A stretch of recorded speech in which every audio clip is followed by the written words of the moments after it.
दो दिन के बाद, आज से 2 दिन के बाद मैं सीएम की कुर्सी से इस्तीफा देने जा रहा हूं और मैं तब तक सीएम की कुर्सी पे नहीं बैठूंगा जब तक जनता अपना फैसला ना सुना दे।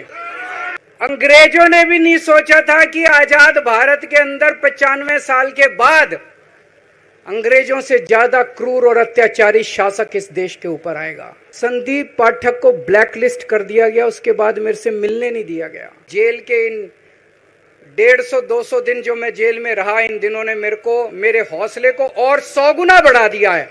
ये लोग पूछते हैं कि केजरीवाल जब जेल में था, जेल में से सीएम के पद से इस्तीफा क्यों नहीं दिया। अब अगर प्रधानमंत्री जी हिम्मत करें आप पे फर्जी केस करके आपको जेल में डालें, इस्तीफा मत देना। इसलिए क्योंकि हमारे लिए हमारा संविधान जरूरी है, हमारा देश जरूरी है, जनतंत्र जरूरी है। भगत सिंह की शहादत के 95 साल बाद आजाद भारत के अंदर एक क्रांतिकारी मुख्यमंत्री जेल गया। मैं अभी जेल गया, मैंने जेल से एक ही पत्र लिखा था एलजी साहब को। 15 अगस्त था, देश का स्वाधीनता दिवस था। देश के आजादी के दिवस के ऊपर दिल्ली का मुख्यमंत्री दिल्ली सरकार की तरफ से झंडा फहराता है। मैंने एलजी साहब को 3 दिन पहले चिट्ठी लिखी, 15 अगस्त के 3 दिन पहले, कि एलजी साहब मैं चूंकि जेल में हूं, मेरी जगह आतिशी जी को झंडा फहराने की इजाजत दी जाए। कुछ गलत तो नहीं लिखा? वो चिट्ठी मेरी एलजी साहब तक नहीं पहुंचाई गई, मुझे चिट्ठी वापस करी गई और मेरे को ये वार्निंग जारी की गई। ये वार्निंग भी लेके आया हूं, जिंदगी भर साथ रखूंगा ये मेरे को वार्निंग दी गई कि दूसरी बार अगर आपने एलजी साहब को चिट्ठी लिखने की हिम्मत करी तो आपके साथ जो फैमिली मुलाकात होती है हर हफ्ते, वो फैमिली मुलाकात बंद कर दी जाएगी। मैं मन में सोच रहा था, अंग्रेजों ने भी नहीं सोचा था कि आजाद भारत के अंदर 95 साल के बाद अंग्रेजों से ज्यादा क्रूर और अत्याचारी शासक इस देश के ऊपर आएगा। आपने सुना होगा बटुकेश्वर दत्त और भगत सिंह ने असेंबली में एक बम फेंका था, या सुना है सब लोगों ने? तो दोनों को जेल हुई, दोनों को एक ही जेल में रखा गया, बगल बगल वाली कोठरी में रखा गया। ये मैं चिट्ठी पढ़ के सुना रहा हूं आपको, भगत सिंह की, जो उन्होंने प्रोमिला को, बटुकेश्वर दत्त की बहन को लिखा। कल रात बट्टू को किसी दूसरी जेल में भेज दिया गया है, तब तक वो उनके साथ ही था भगत सिंह के। ये चिट्ठी 17 जुलाई 1930 की है। उनकी जुदाई मेरे लिए असहाय हो रही है। भगत सिंह लिख रहे हैं बटुकेश्वर दत्त की बहन को कि बटुकेश्वर दत्त की जुदाई मेरे लिए असहनीय हो रही है। आज पहला दिन है जब मैं अपने को पूरी तरह उद्विग्न पा रहा हूं और मेरे लिए हर मिनट एक बोझ बन गया है। एक मित्र से जुदा होना सचमुच सगे भाई से भी ज्यादा प्रिय थे मेरे को बटुकेश्वर। तो दोनों साथ रहते थे। 95 साल के बाद मनीष सिसोदिया और केजरीवाल एक ही केस में जेल जाते हैं। मनीष सिसोदिया को अलग जेल में रखते हैं, मेरे को अलग जेल में रखते हैं, साथ मिलने की इजाजत नहीं दी जाती। आजादी की लड़ाई जब हुई, जवाहरलाल नेहरू जेल गए, महात्मा गांधी जेल गए, बाबा साहब अंबेडकर जेल गए, चंद्रशेखर आजाद जेल गए, अशफाकुल्ला जेल गए, कितने स्वतंत्रता सेनानी जेल गए, कई कई सालों तक जेल गए। जब वो जेल जाते थे, उनसे मुलाकात के लिए उनके साथी उनसे मिलने जाया करते थे, उनके घर के लोग जाते थे, उनके रिश्तेदार उनसे मिलने जाते थे, और जब वो मिलने के लिए जाते थे वो उनसे पॉलिटिकल बातें करते थे। वो उनसे बातें करते थे कि कैसे अंग्रेजों को उखाड़ के फेंकना है, जब मिलने के लिए जेल में जाते थे। जब मैं जेल में था, एक दिन संदीप पाठक मेरे से मिलने के लिए आया। मैं भी पॉलिटिकल आदमी हूं, वो भी पॉलिटिकल, हमारी पार्टी का संगठन मंत्री है। आके उसने मेरे से पॉलिटिकल बातें करी, और क्या करता, रोमांटिक बातें थोड़ी करता। तो पॉलिटिकल आदमी वो, पॉलिटिकल आदमी मैंने उससे पूछा देश में क्या चल रहा है, उसने देश की पॉलिटिकल हालत बताई। मैंने उससे पूछा पार्टी में क्या चल रहा है, उसने संदीप पाठक को ब्लैकलिस्ट कर दिया गया, उसके बाद मेरे से मिलने नहीं दिया गया। भगत सिंह जब फांसी पे चढ़े, उन्होंने सपने में भी नहीं सोचा था कि ऐसा भारत होगा। आज से 95 साल के बाद इस देश के अंदर इतनी क्रूर और अत्याचारी सरकार आएगी कि अंग्रेजों को भी पीछे छोड़ देगी। दोस्तों,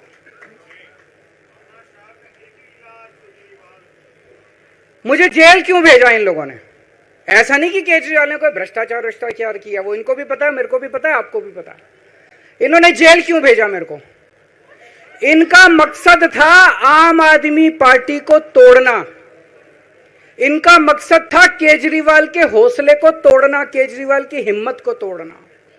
इन्होंने फॉर्मूला बना रखा है।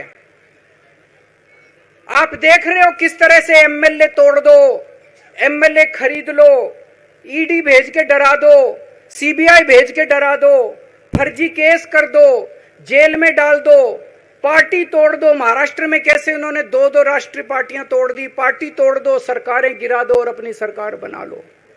इनको यह लग रहा था केजरीवाल को जेल भेज देंगे तो दिल्ली में इनकी पार्टी टूट जाएगी, दिल्ली में बीजेपी की सरकार बना लेंगे।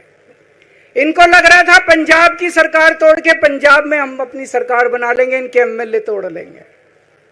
लेकिन हमारी पार्टी नहीं टूटी, हमारे एमएलए नहीं टूटे, हमारे एमएलए तो छोड़ो, कार्यकर्ता भी नहीं टूटे। इनकी बड़ी बड़ी साजिशों के खिलाफ, बड़े बड़े षड्यंत्रों के खिलाफ केवल आम आदमी पार्टी में ताकत है जो आज इनका सामना कर रही है। इनको लगा केजरीवाल के हौसले तोड़ देंगे।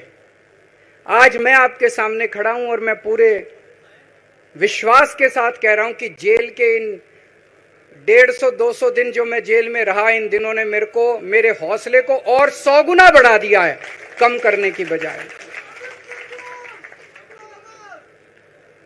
ये लोग पूछते हैं कि केजरीवाल जब जेल में था इसने इस्तीफा क्यों दिया, क्यों नहीं दिया? जेल में से सीएम के पद से इस्तीफा क्यों नहीं दिया?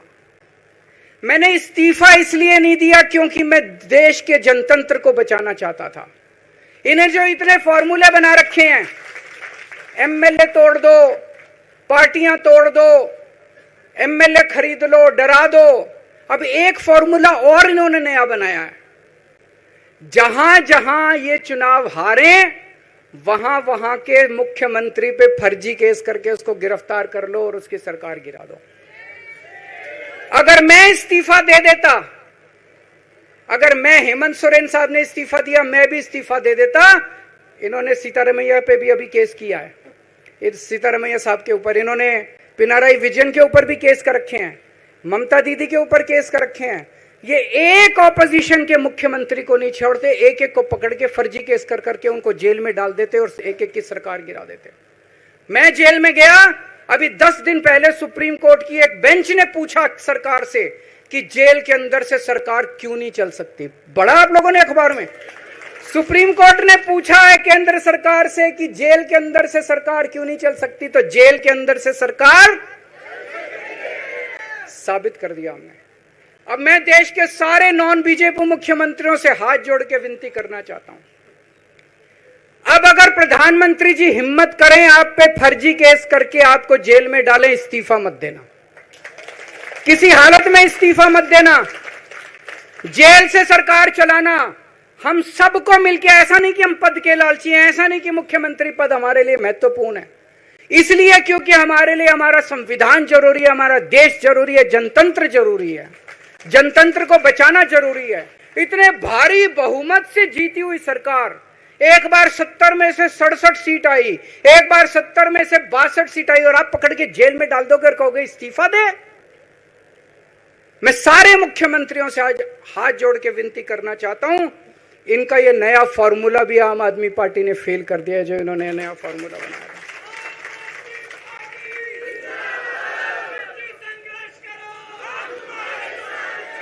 आज इनकी हर षड्यंत्र, हर साजिश से सामना करने की ताकत आम आदमी पार्टी में है। क्यों? क्योंकि हम ईमानदार हैं। दिल्ली में सरकारी स्कूल थे, गरीबों के बच्चे सरकारी स्कूल में पढ़ने जाया करते थे। सरकारी स्कूलों की हालत बहुत खराब थी, गरीबों के बच्चों का कोई भविष्य नहीं था। 16 लाख बच्चे दिल्ली के सरकारी स्कूलों में पढ़ते थे। टूटे फूटे टिन के स्कूल थे, डिब्बे थे, स्कूल क्या डिब्बे थे, कोई पढ़ाई नहीं होती थी, गरीबों के बच्चों का भविष्य खराब था। उन गरीबों के बच्चों को पिछले 10 साल के अंदर 18 लाख बच्चों को हमने सरकारी स्कूल अच्छे बना के भविष्य दिया है। हम ये कैसे कर पाए? हम ये कर पाए क्योंकि हम ईमानदार हैं। आज अगर किसी के घर में कोई बीमार हो जाए, प्राइवेट में ले जाओ, लाखों लाखों रुपए खर्च हो जाते हैं। अगर थोड़ी सी सीरियस बीमारी हो, छोटी सी बीमारी हो, 10-15 हजार रुपए कहीं नहीं गए, इन बड़े बड़े अस्पतालों में ले जाओ। दिल्ली के अंदर हर सरकारी अस्पताल को शानदार बनाया, नए नए सरकारी अस्पताल खोले, गली गली में मोहल्ला क्लिनिक खोला, लोगों की चाहे अमीर हो चाहे गरीब हो, सबका इलाज, सबकी दवाइयां, सबके टेस्ट, पूरा इलाज मुफ्त कर दिया। क्यों? क्योंकि हम ईमानदार हैं। आज दिल्ली की महिलाएं जब बस में सफर करती हैं, उनकी टिकट नहीं लगती। बाकी देश की सरकारें घाटे में चल रही हैं, दिल्ली की सरकार ये सब सुविधा देने के बावजूद फायदे में चल रही है। क्यों? क्योंकि हम ईमानदार हैं। आज दिल्ली के अंदर इतनी सुविधाएं, 24 घंटे बिजली आती है आज दिल्ली में, पहले 8-8 घंटे के पावर लगते थे। हम ये कर पाए क्योंकि हम ईमानदार हैं। आज दिल्ली के लोगों को फ्री बिजली मिल रही है, कैसे? क्योंकि हम ईमानदार हैं।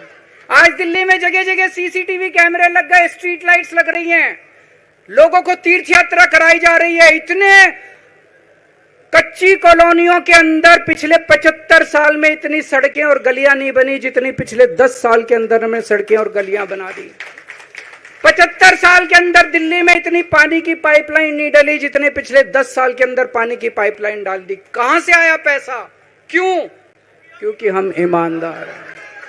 ये हमारी ईमानदारी से डरते हैं, ये हमारी ईमानदारी से डरते हैं।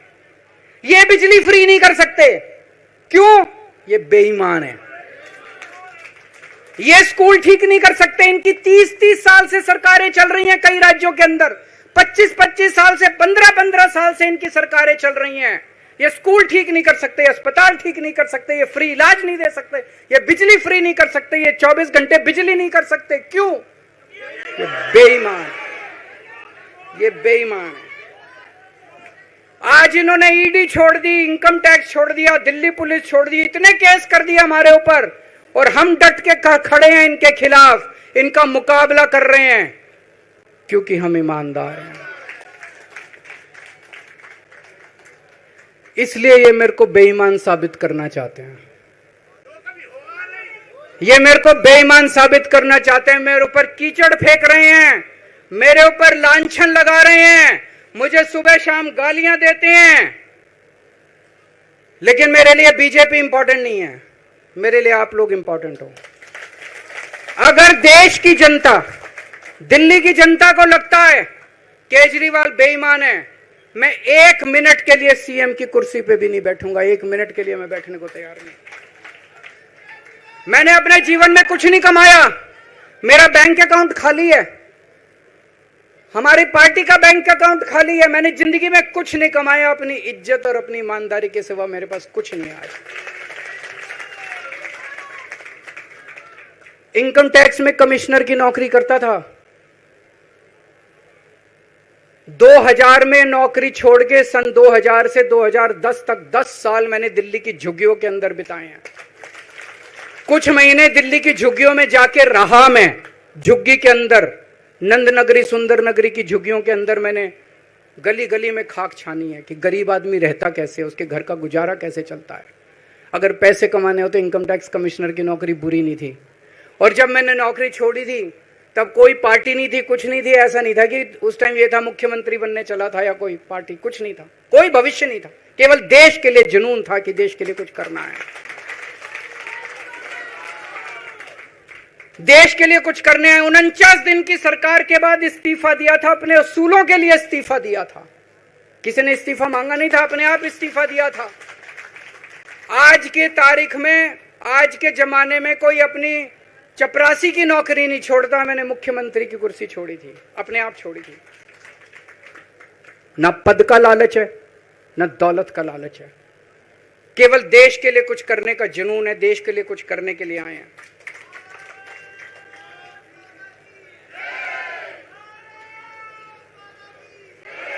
इन्होंने मेरे ऊपर आरोप लगाए, मनीष जी के ऊपर आरोप लगाए हैं। इस देश का जो सबसे कठोर कानून है ईडी का कानून, पीएमएलए, जिसमें बेल भी नहीं मिलती, बेल मिलनी भी मुश्किल है, उसके अंदर हमारे ऊपर तरह तरह के इन लोगों ने आरोप लगाए हैं।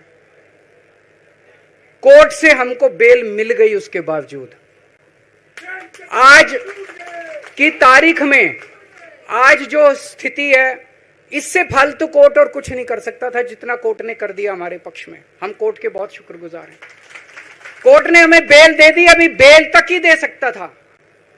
अब ये केस चलेगा। मैंने वकीलों से पूछा, मैंने कहा मेरा दिल कहता है कि जब तक ये मैं कोर्ट से बरी होके ना आ जाऊं तब तक मैं सीएम की कुर्सी पे नहीं बैठूंगा। उन्होंने कहा जी ये 10 साल चलेगा केस, कोई कह रहा है 15 साल चलेगा केस, कोई कह रहा है 20 साल चलेगा केस।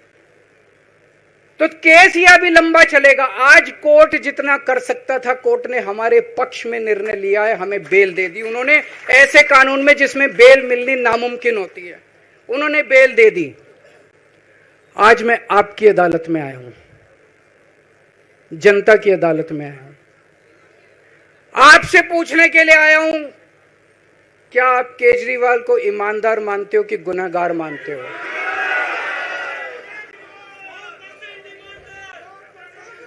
मैं दिल्ली की जनता से पूछना चाहता हूं, मैं देश की जनता से पूछना चाहता हूं कि क्या केजरीवाल ईमानदार है कि गुनहगार है? दोस्तों, 2 दिन के बाद, आज से 2 दिन के बाद मैं सीएम की कुर्सी से इस्तीफा देने जा रहा हूं।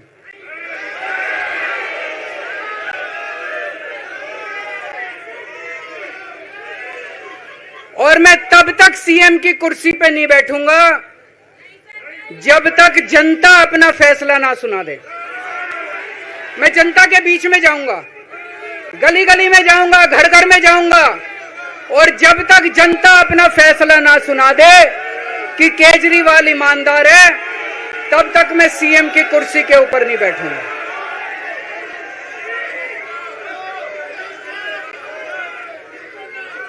आज से कुछ महीने बाद चुनाव है, दिल्ली के चुनाव है। मैं जनता को निवेदन करना चाहता हूं, अपील करना चाहता हूं, अगर आपको लगता है केजरीवाल ईमानदार है, मेरे पक्ष में वोट दे देना। अगर आपको लगता है केजरीवाल गुनहगार है, मेरे को वोट मत देना। आप अगर मेरे को, आपका एक एक वोट मेरी ईमानदारी का सर्टिफिकेट होगा। अगर आप मेरे को वोट देके जिताओगे और अगर आप कहोगे कि केजरीवाल ईमानदार है, तो चुनाव के बाद, उसके बाद जाके मैं सीएम की कुर्सी पे बैठूंगा। तब तक मैं सीएम की कुर्सी पे नहीं बैठूंगा।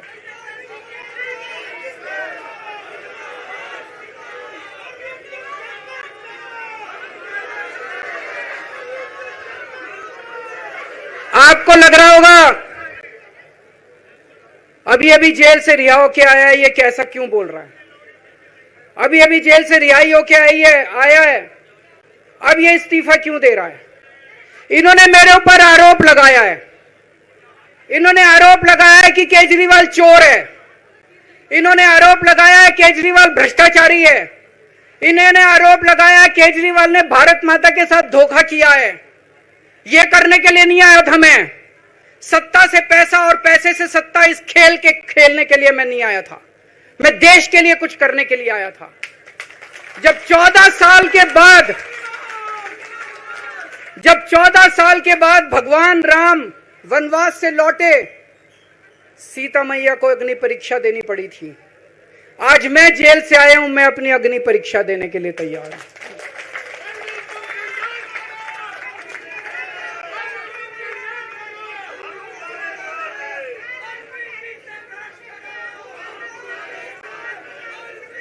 ये कुछ लोग बोल रहे हैं सुप्रीम कोर्ट ने कुछ कंडीशंस लगाई हैं, काम नहीं कर पाएंगे। पिछले 10 साल में इन लोगों ने कंडीशन लगाने में कोई कसर छोड़ी थी? एलजी साहब ने कंडीशन लगाने में कोई कसर छोड़ी थी? केंद्र सरकार ने एक कानून, दो कानून, तीन कानून, कानून पे कानून डाल के मेरी पावर छीन ली, पर आपके काम बंद नहीं होने दिए मैंने। ये कंडीशन हमारे लिए कोई वो नहीं रखती, कोई हमारे लिए अड़चन पैदा नहीं करती ये कंडीशन। इन कंडीशन को भी देख लेंगे, लेकिन मेरे लिए जो मायने रखता है वो है मैंने अपनी जिंदगी में ईमानदारी कमाई है। अगर आपको लगता है केजरीवाल ईमानदार है, जम के वोट दे देना मेरे पक्ष में। चुनाव के बाद सीएम की कुर्सी पे जाके बैठूंगा।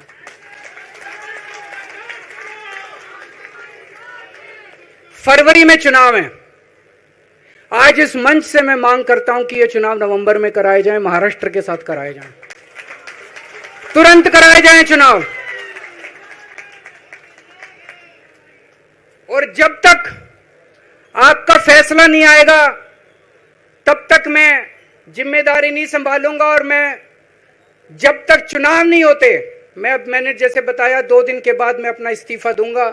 जब तक चुनाव नहीं होते तब तक मेरी जगह आम आदमी पार्टी से कोई और मुख्यमंत्री बनेगा। अगले 2-3 दिन के अंदर विधायक दल की मीटिंग होगी और विधायक दल की मीटिंग में अगले मुख्यमंत्री के नाम का तय किया जाएगा। मैं मनीष जी से बात कर रहा था, जो पीड़ा मेरे मन में है वो पीड़ा मनीष जी के मन में भी है। इनके लिए भी वही सब कहा गया जो मेरे लिए कहा गया है। मनीष जी का भी कहना है कि ये दिल्ली के उप मुख्यमंत्री और शिक्षा मंत्री और मंत्री का पद तभी संभालेंगे जब दिल्ली की जनता कहेगी कि मनीष सिसोदिया ईमानदार है। तो मैं और मनीष सिसोदिया, हम दोनों का फैसला आपके हाथ में है, जनता के हाथ में है। हम दोनों जनता की अदालत में जा रहे हैं, गली गली जाएंगे, जनता के बीच में जाएंगे और उनसे पूछेंगे, अगर जनता कहेगी ईमानदार है तो हम आके इसकी कुर्सी पे बैठेंगे। 2020 में आया था मैं, 2020 में मैंने कहा था, मैंने अगर काम किया हो तो मेरे को वोट देना और काम नहीं किया हो तो वोट मत देना। कहा था कि नहीं कहा था? आज मैं आपके बीच में आया हूं, मैं कह रहा हूं अगर मैं ईमानदार हूं तो वोट देना, अगर मैं बेईमान हूं तो वोट मत देना, बिल्कुल मत देना। भारत माता की, भारत माता की। नेशनल दस्तक की आपसे गुजारिश है कि अगर इसको बचाना चाहते हैं तो नेशनल दस्तक को सब्सक्राइब करने के लिए रेड कलर के सब्सक्राइब बटन को दबाएं, फिर बेल आइकन की घंटी दबाएं।